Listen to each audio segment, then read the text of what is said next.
Hey, hey, whoa, I got the energy, hey, hey, hey, I got the energy, hey, hey, look. This rapping me gifted, this shit is different, I'm fully attending, my mind in control. You don't have to get it, I got it, it's all in the time, I got drive it, I'm back on the road. All of my soul, my spirit gon' silence these niggas who hate and be all on the troll. I am oblivious, I'm a king and I claim it, they bear my body and dope. Shout out my brother, don't get it twisted, this journey we live we seeing no limits. I have been urgently hustling, itching to get out this music and live on my vision. He told me, Q, listen, you on a mission, I know they gon' feel it, don't cover my shit. Told him my brother. Hey y'all, hey, what up though? It's your girl Chicago CC checking in from the greatest city in the world, period. Today's video is a demonstration of how to add hair to extend your knotless braids in a way that they don't look so skimpy at the ends, if that makes sense. For this demonstration, as well as on my clients, I use the 42-inch braiding hair from Expressions, as well as the 32-inch braiding hair.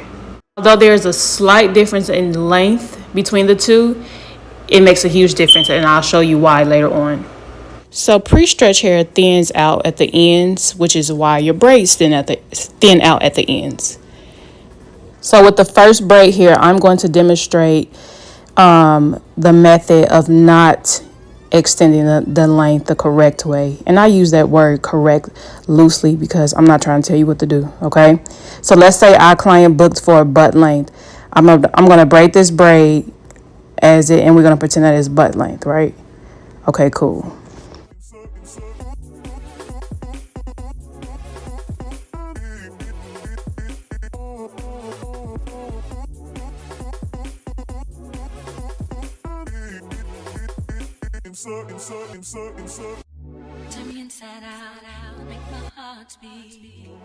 Okay, yeah, when we're extending braids, just remember that our hair is the most dense at the root.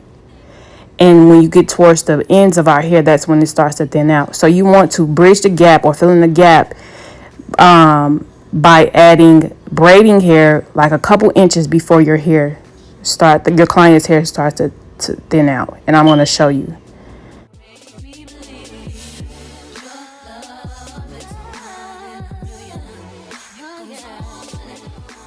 Okay, so now you're going to see me grabbing the hair and checking to see exactly when the client or the mannequin's hair starts to thin out.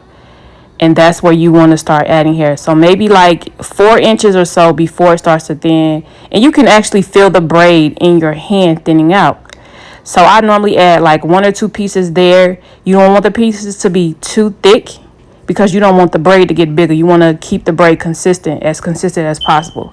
So you can use thin pieces of hair. Remember, we still got a long way to go. Baby girl want her hair braided to her butt.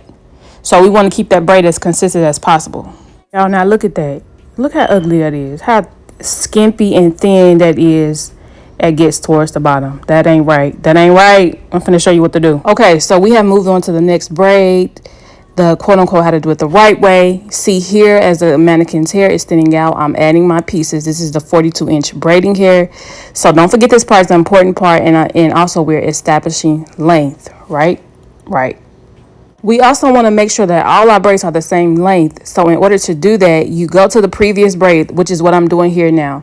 The braid you just braided, and you braid as you're adding the hair in. Make sure that the hair you're adding in is about an inch or even 1.5 inches longer than the previous braid, because as you continue to braid, the hair shrinks. I hope that makes sense.